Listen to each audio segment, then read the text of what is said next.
On January 20th, 2025, President Donald Trump reaffirmed his stance on climate change, announcing the United States' withdrawal from the Paris Climate Agreement, a historic move that signals a sharp reversal from global climate cooperation.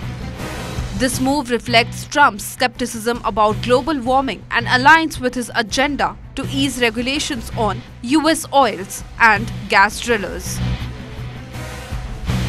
This marks the second time in a decade that Trump has moved to exit the accord, after his first attempt in 2017, which was reversed under President Biden's leadership.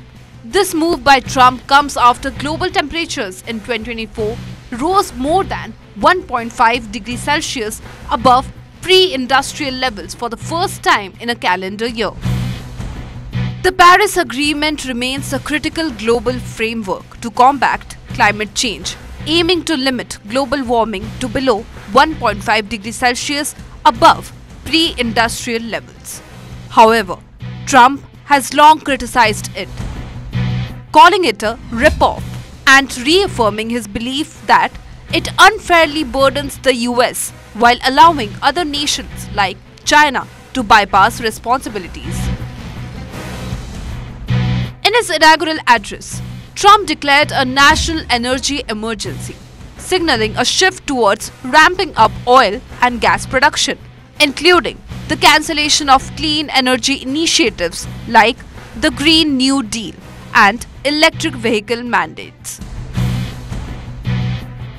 While US fossil fuel production has already surged, this move could deepen America's resilience on non-renewable energy and undermine global climate action. Since 2016, production of American oil has gone up by 70%, and the US is now the world's dominant producer and exporter. Similarly, LNG exports have gone from almost zero in 2016 to the US becoming the global leader. UN Climate Chief Simon Stier said that America risks missing out on global clean energy boom that was worth $2 trillion last year. Embracing it will mean massive profits, millions of manufacturing jobs and clean air, he said in a statement. As the US joins countries like Iran and Libya outside the pact, the global community faces the challenge of ensuring climate goals remain on track.